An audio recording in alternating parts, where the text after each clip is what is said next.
निश्चित. आता वळूया पुढल्या कार्यक्रमाकडे. पुढची मुलाखत ही अतिशय विशेष आहे आणि याकरता मी विनंती करते लोकशाही मराठीचे managing editor Vishal Patil sir आणि अर्थातच अभिनेत्री आणि निर्मात्या तेजस्विनी पंडित यांना व्यासपीठावर येण्याची. जोरदार टाळ्या तेजस्विनी पंडित यांच्यासाठी.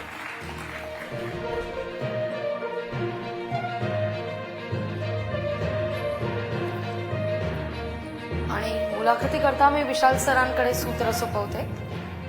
लागवी. धन्यवाद अजिंक्य. आज खरं तर दिवसभरात विविध प्रकारच्या सत्रांना आपण सामोरे जाणार आहोत आणि प्रत्येकाचं लक्ष लागलेलं होतं. अगदी काही क्षणांपूर्वी जो क्षण महाराष्ट्रानं अनुभवला त्याही पुढे जाऊन ज्योतिताईंचं असलेलं कार्य हे किती मोठं आहे. म्हणजे साधेपणा राहणं हा तर खरं ज्योतिताईंचा स्वभाव होता. मात्र ज्योतिताई जाण्यानंतर काय पोकळी निर्माण झाली त्याहीपेक्षा त्यांनी कशा प्रकारे इतरांची आयुष्य समृद्ध केली या अनुषंगानं पुढची चर्चा असेल अभिनेत्री तेजस्विनी पंडित यांच्यासोबत. तेजस्विनीजी, खूप खूप स्वागत आपला आजच्या या पश्चिम महाराष्ट्राच्या मंचावरती. खरं तर कलाकार मंडळी म्हटलं की साहजिकच सांस्कृतिक राजधानी म्हणून पुण्याकडे आमचं सगळ्यांचं लक्ष वेधलं जातं. तुम्ही असाल, ज्योतिताई असतील, असे असंख्य कलाकार आहेत ज्यांनी पुण्यातल्या रंगभूमीपासून सुरुवात करत हळूहळू प्रत्येक माध्यमामध्ये काम करण्याचा त्यांचा सगळ्यांचा मानस होता. आज ज्योतिताईंना खरं तर आपण आठवत असताना त्यांच्या आठवणींना उजाळा देण्यापेक्षा त्यांची जी ऊर्जा होती, जी तुम्ही आम्ही सगळ्यांनी फार जवळून अनुभवलेली आहे, त्याबद्दल मला आधी जाणून घ्यायला आवडेल की ज्योतिताईचा सुरू झालेला प्रवास, गेल्यानंतरची पोकळी, काय सुरू आहे पंडित कुटुंबात? सर्वांना नमस्कार. एकतर सर्वप्रथम हा जो सन्मान तुम्ही तिचा केलात याबद्दल मनपूर्वक धन्यवाद. कारण आम्हाला तर बराच काळ गेले, अनेक काळ अशी सवय झाली आता की अवेलेबिलिटीवरती पुरस्कार मिळतात. तुम्ही अवेलेबल आहात का, तर असू तर पुरस्कार मिळतात. तर त्यासाठी धन्यवाद की माझी आई आता नसल्या कारणाने सुद्धा तुम्हाला असं वाटलं की तिला सन्मानित करावा, तिचा अख्खा जो कला क्षेत्रातला प्रवास आहे त्याचा सन्मान करावा. याबद्दल लोकशाही आणि तुमचे मनपूर्वक धन्यवाद.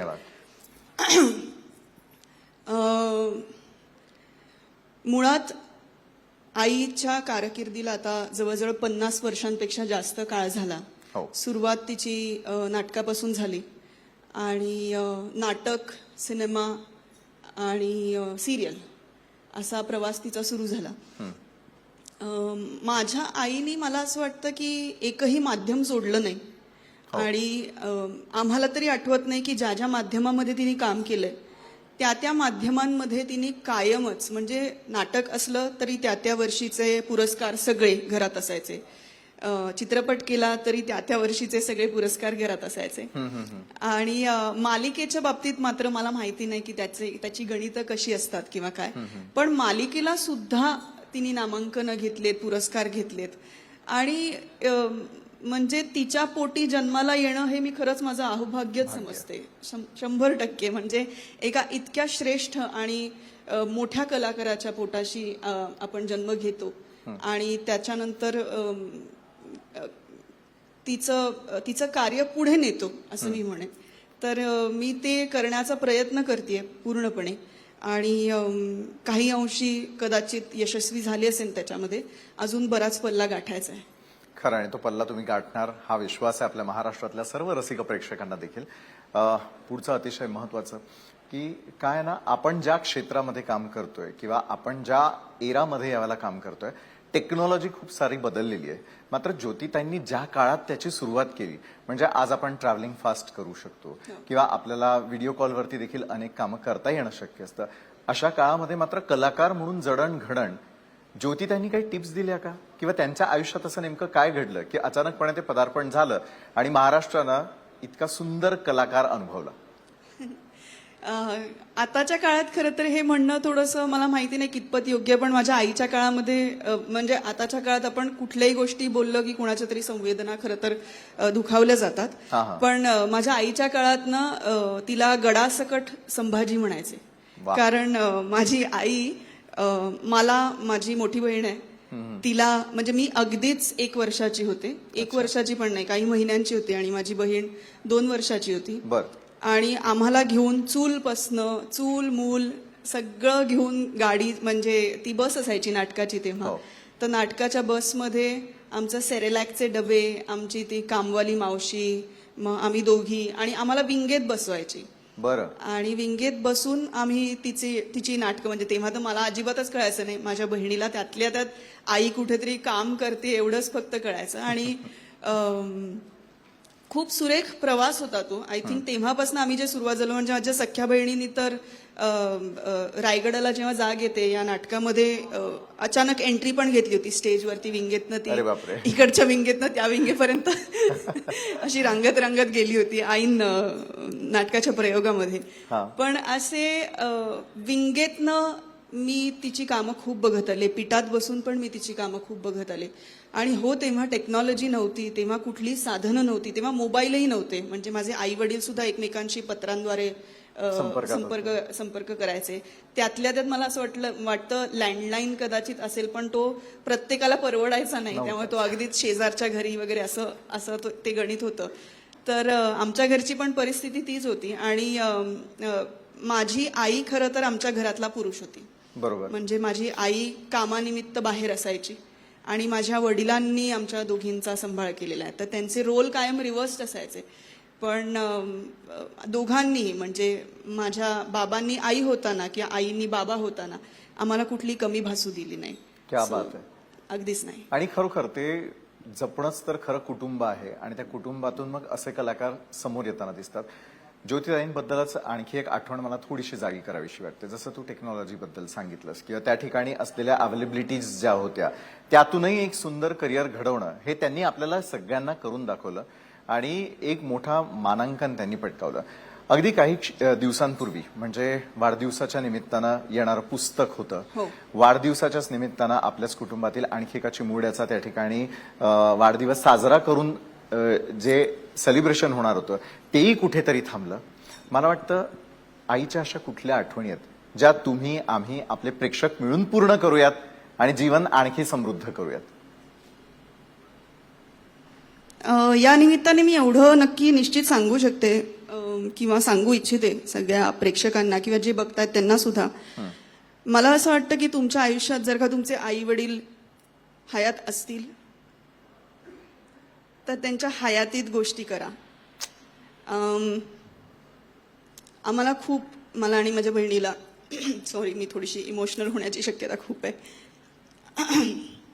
पण मला आणि माझ्या बहिणीला खूप गोष्टी तिच्याबरोबर करायच्या होत्या. कारण आमचे वडील पण जेव्हा गेले तेव्हा पण त्यांच्याबरोबर करायच्या गोष्टी राहून गेल्या होत्या. त्यामुळे आम्हाला असं झालं होतं की आईबरोबर तरी त्या करूयात. आणि येत्या 30 तारखेला, म्हणजे ऑगस्ट 16ला माझी आई गेली. 31 तारखेला तिचा वाढदिवस असतो, 31 ऑगस्टला. आणि त्या दिवशी आम्ही तिच्यावरचं एक पुस्तक प्रदर्शित करणार होतो, प्रकाशित करणार होतो तिच्यावरचं पुस्तक. तर त्याच्यावरचं काम सुरू होतं, मुखपृष्ठाचं काम सुरू होतं, ब्लर्बचं काम सुरू होतं आणि बाकी बऱ्यापैकी झालं होतं. पण आम्ही सगळं क्रिएटिव्हली ब्रेनस्टॉर्मिंग जे आपण म्हणतो ते सगळं काम चालू होतं. आणि 31 तारखेला आमचं ठरलं होतं की तिच्या वाढदिवसाच्या निमित्ताने ते प्रकाशित करायचं. पण अचानकच, म्हणजे 3 दिवसात गोष्टी बदलल्या. 12 तारखेला ती ऍडमिट झाली आणि 16 तारखेला, म्हणजे अगदी ऍडमिट झाली म्हणजे तापाचं कारण, म्हणजे ताप आला, थंडी वाजून आली आणि 3 दिवसात माणूस होता आणि आता नाहीये असं झालं. तर त्यामुळे सगळीच, म्हणजे ज्या ज्या गोष्टी आम्ही प्लॅन केल्या होत्या की तिचा वाढदिवस असू देत किंवा आता 30 ऑक्टोबरला आमच्या घरात अगदी वर्षभरापूर्वी कथा आली आहे, म्हणजे माझ्या सख्या बहिणीला बाळ झालंय. तर कथाचा पहिला वाढदिवस होता. माझ्या वडिलांचा नोव्हेंबरमध्ये, 28 नोव्हेंबरला त्यांचा वाढदिवस असतो. तर आम्ही चौघींनी एक ट्रिप प्लॅन केली होती पहिल्यांदा, की फक्त फिमेल्स, गर्ल्स ट्रिप अशी आम्ही प्लॅन केली होती. पण ती पण राहून गेली. तर मला असं वाटतं की आपण, म्हणजे असं नव्हतं की आम्ही पुढे पुढे ढकलत होतो गोष्टी, पण जे आत्ता मला ऐकतायत किंवा बघतायत त्यांना मी अगदी सांगू इच्छिते की तुम्ही जर का काही गोष्टी तुमच्या परिवाराबरोबर किंवा आई वडिलांबरोबर ठरवलेल्या असतील तर त्या करून टाका. कारण खरंच म्हणजे आयुष्याचा काही नेमच नाहीये. म्हणजे इतकी अनसर्टनिटी आहे सगळ्याच गोष्टींमध्ये की आज हे आहे, उद्या काय असेल माहीत नाही. त्यामुळे एकतर आजचा काळ सुद्धा जगा, आजचा दिवस सुद्धा जगा, आणि त्याबरोबरीने तुम्ही जर का काही छान गोष्टी प्लॅन केल्या असतील स्पेसिफिकली आई वडिलांसाठी, तर त्या निश्चित पूर्ण करा, एक्झिक्यूट करा. पण ज्योतिताईंकडून मला हे शिकायला मिळालं. ज्योतिताईंना पूर्ण आजी म्हणून त्या ठिकाणी भेटणं असेल किंवा त्यांनी यापूर्वी केलेले अनेक प्रोजेक्ट्स असतील, मला आपल्याला निश्चित विचारावं असं वाटतं की ज्या वेळेला एखाद्या व्यक्तीला एखाद्या क्षेत्रामध्ये मोठ्या प्रमाणावरती यश मिळते किंवा थोडं काही यश मिळालं तर डोक्यात हवा जाते. ज्योतिताईचं तसं का नव्हतं ग? म्हणजे ज्योतिताईंना भेटलं तर आपण आपल्या आईला भेटतोय इतकी ती आपुलकी त्यांची असायची मला का? वाटतं आणि हे त्यांनी कसं टिकवलं? नाही, तिला खूप संघर्ष करावा लागला. म्हणजे तिने आम्हाला खूप कष्टाने वाढवलंय दोघींनाही. आमची अगदीच हालाखीच्या परिस्थितीत आम्ही दोघी वाढलेलो आहोत. म्हणजे काय, दिसताना लोकांना सगळं ग्लॅमर दिसतं. आमचं क्षेत्रच तसं आहे की दिसताना सगळं चकाचक दिसत असतं, पण त्याच्या मागची मेहनत लोकांना दिसत नाही. आपण कुठलाही चित्रपट बघायला जातो तेव्हा पण आपण अगदी कोणाचं तरी ऐकून म्हणतो, अरे त्यांनी सांगितलं चांगला चित्रपट नाहीये. आपण न बघताच गोष्टी ठरवतो. किंवा आपण 200 माणसांचं युनिट असतं, ते 200 माणसांचं युनिट किंवा तो परिवार एकत्र मिळून काम करत असतो आणि त्या कामाला आपण झटकन मला आवडला नाही असं म्हणून मोकळे होतो. आणि ते म्हणजे हे खूप मला असं वाटतं की दुर्दैव आहे आमच्या क्षेत्राचं. पण तरी सुद्धा तो जो संघर्ष आहे ना त्याच्या मागचा, तो कधी बघितला नाही जात. माझ्या आईनी प्रचंड संघर्ष केलेला आहे. म्हणजे आता सांगायला बसलं तर खूप तास जातील खरं तर, अनेक सत्र करायला लागतील. अगदी 100%. पण मला असं वाटतं हेच त्याच निमित्ताने आम्ही तिच्यावरचं जे पुस्तक आणतो आहोत त्याच्यामध्ये तिचा संघर्ष, तिच्याकडनं मिळणारी ऊर्जा, लोकांनी तिला कसं बघितलं, त्याच्यानंतर तिने कुठल्या कुठल्या मोठ्या मोठ्या कलाकारांसोबत काम केलं, त्याच्याबरोबरचे अनुभव, मग आम्हाला कसं तिने वाढवलं, असं सगळंच त्या पुस्तकामध्ये येणार आहे. तर मला असं वाटतं की तिचा जर का म्हणजे तिच्याकडनं जर का इन्स्पिरेशन घ्यायचं असेल तर ते पुस्तक सगळ्यांनी वाचावं. आम्ही लवकरच ते पुस्तक आता आणू, कारण आता ती नसल्या कारणाने बऱ्याच गोष्टी आमच्या थोड्याशा पुश झालेल्या आहेत, कारण निर्णय घ्यायला थोडंसं आता वेळ लागतोय. पण तरी सुद्धा मला असं वाटतं की त्या पुस्तकामध्ये सगळ्याचा तिच्या आयुष्याचा सारांश असेल. पण तेजस्विनीजी, मला असं वाटतं आपण एक स्टेप आणखी थोडं पुढे जाऊ शकतो का? ते असं की एका बाजूला तुम्ही निर्मिती क्षेत्रात आहात. यापूर्वी सिंधुताई सपकाळमध्ये आम्ही त्यांचं चरित्र ज्योतिताईंच्या माध्यमातून आणि तुमच्या माध्यमातून ते पाहिलं. मात्र ज्योतिताईंचा इतका खडतर प्रवास जो आहे तो कधीतरी डॉक्युमेंटेशनहून चित्रपट स्वरूपात जर आला तर काय घडू शकतं? म्हणजे पुस्तक वाचणं हे निश्चितच आहे, काळ थोडा बदलताना दिसतोय, तोच मोठ्या पडद्यावरती जर ते पाहायला मिळालं तर खरोखर ते घडू शकतं का? हे आमचं सगळ्यांचं मिळून असलेलं स्वप्न आज आम्ही तुमच्या समोर ज्योतिताईंसमोर ठेवतोय. मला असं वाटतं त्याच्यावरती फार लवकर आपण बोलतोय, पण खूपच लवकर आपण त्याच्यावरती चर्चा करतोय. पण नियतीच्या मनात असेल आणि माझ्याकडनं सुद्धा काही घडू शकत असेल किंवा कुणाला असं वाटलं की त्यांच्यावरती चित्रपट यावा आणि त्या दृष्टिकोनातनं, कारण मी जर का चित्रपट केला तर तो खूप बायस्ड असेल असं मला वाटतं, म्हणजे एकतर्फी असेल असं मला वाटतं. तर मला असं वाटतं चहू बाजूने तिला जर का जाणून कोणीतरी काहीतरी लिहून आणलं आणि किंवा तिच्या चांगल्या आणि वाईट दोन्ही बाजू जर का आणणारं कोणी असेल लेखक, तर मला त्यांनी पुढाकार घ्यावा. निर्मिती मी निश्चित करेन. निश्चित. बरं, ज्योतिताईंबद्दलच पुढचा प्रश्न आहे की इतक्या आयुष्यभरामध्ये त्या भरभरून जगल्या, मग तो स्ट्रगल पिरियड असू दे, चांगला काळ असू दे, प्रत्येक ठिकाणी. मात्र तेजस्विनीजी, ज्या वेळेला एवढ्या संपूर्ण आयुष्यभरामध्ये 200 पेक्षा जास्त पुरस्कार पटकावणं, प्रत्येक पुरस्कार आज त्यांची आठवण करून देतोय, त्यांच्या कारकिर्दीची आठवण करून देतोय, हे सहजासहजी त्यांना कसं काय जमलं? बरं, एवढंच नाही, मी आज नावं नाही घेणार त्या कलाकारांची, मात्र तुमच्याच असलेल्या अनेक मैत्रिणींची अनेक स्वप्न त्यांनी फार जवळून पूर्ण केल्याचं देखील आम्ही पाहिलेलं आहे. एखादी आठवण सांगावीशी वाटली तर ती, आणि 200 पुरस्कारांचा हा अगदी थोडक्यात आढावा. मी म्हटलं तसं तिने तिच्या प्रत्येक कलाकृतीसाठी पुरस्कार घेतलाय आणि आज ती नसतानाही तिने पुरस्कार घेतलाय. ह्याच्यापेक्षा वेगळं काय सांगावं? खरंय. मला वाटतं पुरस्कार तर मुळात मला पुरस्कारांच्या बाबतीत असं वाटतं की पुरस्कार ही तुम्ही करत असलेल्या साठीची एक पोचपावती. पोचपावती, एक शाबासकी म्हणून दिलेली गोष्ट असते. त्याच्यामुळे तुमची जबाबदारी सुद्धा खूप वाढत असते. म्हणजे फक्त पुरस्कार घेतले आणि घरात ते शोकेसमध्ये मांडले की तुमची जबाबदारी संपत नसते. त्याच्याही पलीकडे मला म्हणजे एक पुरस्कार घेतल्यानंतर तुमच्या पुढच्या कलाकृतीला तुम्हाला आणखी एक स्टेप वर जावं लागेल, एक पायरी चढावी लागते. आणि या पायऱ्या सतत सातत्याने चढणं आणि स्वतःला प्रूव्ह करत राहणं 50 वर्ष हा कालखंड खरंच खूप मोठा आहे. आणि म्हणूनच मला कदाचित असं वाटतं ती खूप श्रेष्ठ आहे. आणि तिच्यातलं मला माहिती नाही की म्हणजे मला असं वाटतं ती माझी इन्स्टिट्यूट आहे खरं तर. म्हणून कदाचित अभिनय कधी कोणाकडनं शिकावा लागला नाही, तो शिकतच संस्कार आपोआपच झाले. पण मी तिला कायम असं म्हणायचे की तुझ्या नखाची तरी सर मला येऊ दे ग असं मी तिला सारखी म्हणायची की थोडं तरी असं दे ग मला थोडंसं काहीतरी असं मी म्हणायचे. पण तिला माझ्याविषयी निश्चित खूप अभिमान होता. म्हणजे मी पण जेव्हा सुरुवात केली तेव्हा मी ज्योती चांदेकरांची मुलगी आहे असं सांगितलं नाही या क्षेत्रामध्ये. बरोबर. कारण मला तिची काय शिडी करायची नव्हती. आणि हे माझं पूर्वीपासून ठरलं होतं की मी तिला म्हटलं होतं की मी आई या क्षेत्रामध्ये मी काम करणार, पण मी कधीच सांगणार नाही कोणाला की मी ज्योती चांदेकरांची मुलगी, कारण मला माझं नाव बनवायचंय. मला ज्योती चांदेकरांची मुलगी म्हणून कधी ओळखलेलं मला चालणार नाही. मला तेजस्विनी पंडित म्हणून नाव करायचंय. तर आणि तिने सुद्धा मला कधी जबरदस्ती केली नाही. तिने सुद्धा मला अगदी मोकळा हात दिला. मग त्याच्यानंतर जेव्हा एक नाव व्हायला लागलं आणि मग मी जेव्हा म्हणायला लागले किंवा आम्ही एकत्र दिसायला लागलो तेव्हा लोकांना असं अरे तू ज्योती चांदेकरांची मुलगी आहे तरीच असं वगैरे व्हायला लागलं. तर हो, माझ्या आईचा माझ्या प्रत्यक्ष सुद्धा माझ्या यशात भरपूर सहभाग आहे, अप्रत्यक्ष सुद्धा आहेच संस्काराच्या वाटे. आणि ज्या वयाची ती होती त्या वयाची ती कधीच नव्हती. म्हणजे ती 68 वर्षाची असली तरी ती ज्या व्यक्तीबरोबर असायची त्या वयाची ती होणारी एक माणूस होती. आणि तिचे मला असं वाटतं सहकलाकार तर अगदीच खूप तरुण वयाचे होते, पण त्यांच्याबरोबर आत्ता पण रील्स बनवणं, त्याच्यावरती परफॉर्म करणं, त्याच्यावरती नाचणं, मुरडणं. माझ्या आईला नटणं प्रचंड आवडायचं, खूप आवडायचं. तिला लाल लिपस्टिक सुद्धा खूप आवडायची. तर त्यामुळे तिने खूप केलंय लोकांच्या आयुष्यांमध्ये.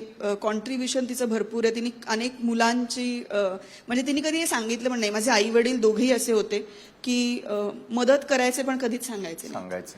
तर आणि त्यांनी आम्हाला सुद्धा तेच शिकवलं होतं की तू जर का देतेस तर ह्या हाताचं त्या हाताला कळलं नाही पाहिजे.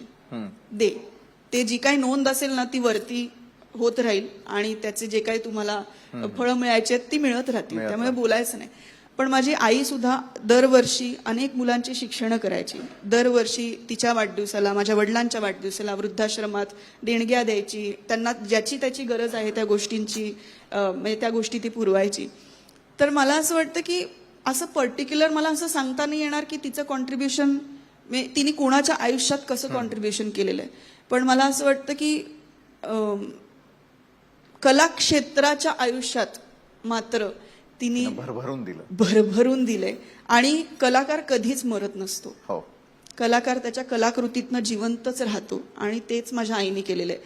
मला असं वाटतं की आत्तापर्यंत जेवढी माणसं गेलेली आहेत, म्हणजे मला अगदी अमरीश पुरींविषयी सांगा असं वाटतं की आजही मी जेव्हा अमरीश पुरी यांना स्क्रीनवरती बघते तेव्हा असं वाटतं की हे अजूनही आहेत. तर माझ्या आईला पुढच्या 100 वर्षांनी जेवढी माणसं स्क्रीनवरती बघतील किंवा कुठेही बघतील कुठल्याही माध्यमामध्ये तेव्हा ते म्हणतील की एक उत्कृष्ट नटी आणि एक सुंदर म्हणजे सहज अभिनय करणारी एक कलाकार इथे होऊन गेली. आणि तिला ओळखणारे जेवढी माणसं आहेत तेवढे कलाकारापेक्षा माणूस म्हणून तिला ओळखतील याच्या बाबतीत मला अजिबातच शंका नाही. खरोखर. आणि तो विश्वास आम्हाला देखील आहे, महाराष्ट्राला देखील आहे. आणि त्यामुळे ज्योतिताईंचं जे कार्य आम्ही आजपर्यंत पाहू शकलो नाही, कलाकारापलीकडे त्या काय होत्या त्या समजावून सांगितलंच. त्यांची एक वेगळी बाजू जी आहे ती आज महाराष्ट्रातल्या आपल्या सगळ्या प्रेक्षकांसमोर तुम्ही मांडलीत, त्यासाठी खरं तर धन्यवाद. मात्र जाता जाता एक महत्वाचा आणखी प्रश्न अगदी थोडक्यात मी तो विचारणार आहे. तो म्हणजे असा की पश्चिम महाराष्ट्र म्हणजे कलाकार खरं तर जात पात धर्म आणि एखादी भाषा असेल तिथला विभाग असेल त्याला सगळ्यांना बाजूला सारून थेटपणे मनोरंजन क्षेत्रासाठी कॉन्ट्रीब्युशन करत असतात. पुणे असेल किंवा पश्चिम महाराष्ट्र असेल किंवा महाराष्ट्रातले इतरही कलाकार आहेत जे विविध क्षेत्रात काम करताना दिसत आहे. त्यांच्यासाठी आज काय सांगावं असं वाटतं? मनोरंजन क्षेत्रासाठी तुमचं स्वतःचं काही विजन आहे का जे पूर्ण व्हावं असं आपल्याला देखील वाटतं? 100%. मला असं वाटतं एकतर आता थिएटर्स म्हणजे रंगभूमीची जी अवस्था आहे नाटकांच्या प्रेक्षकगृहांची ती सुधारली पाहिजे असं मला वाटतं. कारण नाटक हे खरं तर आपलं कल्चर आहे, आपला श्वास आहे, महाराष्ट्राचं असं मी म्हणेन. हो. मला बाकी इतर ठिकाणचं नाही माहिती, पण मराठी लोकांचं महाराष्ट्राचं ती संस्कृती आहे, तर ती आपण जपली पाहिजे. आणि प्रेक्षकगृहांच्या बाबतीत म्हणजे आम्ही जेव्हा नाटकाच्या निमित्ताने किंवा अवॉर्ड फंक्शन्सच्या निमित्ताने किंवा कुठल्याही निमित्ताने जेव्हा अशा थिएटर्सला जातो तेव्हा त्याची अवस्था दयनीय झालेली आहे. तर त्याच्यावरती सरकारने मात्र काहीतरी निश्चित ठोस काहीतरी भूमिका पण घेतली पाहिजे आणि त्याच्यावरती नुसती भूमिका घेऊन चालणार नाही, त्याच्यावरती काहीतरी कार्य केलं पाहिजे. ते सगळे सुधारले पाहिजेत सगळ्या गोष्टी असं मला वाटतं. कारण कला क्षेत्र हे मॅक्सिमम टॅक्स भरणारं क्षेत्र आहे. तर आम्ही जर का टॅक्स भरतो आहोत तर त्याच्या बदल्यामध्ये आम्हाला सुखसुविधा सोयी आणि त्याच्यातनं सुद्धा खूप ग्रेट सोयी असं नाही म्हणत आहोत, बेसिक किमान सोयी आम्हाला मिळाव्यात या अशा आमच्या अपेक्षा आहेत. आणि कलाकार म्हणून मी असं म्हणेन की कला क्षेत्रासाठी तर या बऱ्याच गोष्टी झाल्या पाहिजे. इनफॅक्ट कोकणामध्ये अनेक ठिकाणी चित्रपटगृह नाही आहेत. म्हणजे कोकणातल्याच लोकांची ही कंप्लेंट आहे की तुम्ही येता आमच्याकडे सिनेमे बनवता आमच्याच म्हणजे काय म्हणत निसर्गरम्य परिसरात तुम्ही शूट करता, परिसरात पण बनवता आणि कोकणावरती तुम्ही सिनेमा बनवता पण आम्हालाच तो बघता येत अशी सुद्धा त्यांची तक्रार आहे. तर मला असं वाटतं कोकणात सुद्धा चित्रपटगृह झाले पाहिजेत. त्याच्यासाठी लागणाऱ्या गोष्टी काय काय आहेत मला त्यातल्या टेक्निकॅलिटीज फार माहिती नाही आहेत, पण मी ते जाणून घेईन. कारण अर्धवट ज्ञान जर का असेल तर त्याच्यावरती भाष्य करण्यात सुद्धा म्हणजे चूक ठरू शकतं ते. त्यामुळे मी अर्धवट ज्ञानाने काही बोलणार नाही, त्याच्यातलं पूर्णपणे समजून घेऊन मग मी त्याच्यावरती बोलेन. पण मला जेवढ्या बोलण्यातनं ज्या गोष्टी येतात, ज्या तक्रारी येतात किंवा ज्या गोष्टी ज्याच्यावरती काम झालं पाहिजे असं वाटतं, तर त्या बाबतीत मी आत्ता सांगते आहे. आणि निश्चित कलाकार म्हणून बाकी मला माहीत नाही, महाराष्ट्रासाठी मराठीसाठी प्रत्येक मराठी कलाकारांनी उभं राहिलं पाहिजे एवढं मला निश्चित वाटतं. निश्चितच आहे. आणि महाराष्ट्रातले आमचे सर्व तमाम प्रेक्षक आणि या ठिकाणी उपस्थित असलेले आपले सगळे मान्यवर आणि प्रेक्षक यांच्याकडून आम्ही देखील ग्वाही देतो की मराठीच्या संवर्धनासाठी, मराठी कलाकारांसाठी, मराठी चित्रपट सृष्टीसाठी आम्ही सगळे अशाच प्रकारे आपल्या सोबत आहोत. मात्र इतक्या व्यस्त वेळापत्रकातूनही वेळात वेळ काढून ज्योतिताईंच्या आठवणी जाग्या करण्यासाठी त्या आज आपल्यात या ठिकाणी आहेत आणि हा पुरस्कार त्यांच्या वतीनं तुम्ही स्वीकारलात त्यासाठी खरोखर खूप खूप धन्यवाद तेजस्विनी. खूप खूप धन्यवाद. जय हिंद, जय महाराष्ट्र.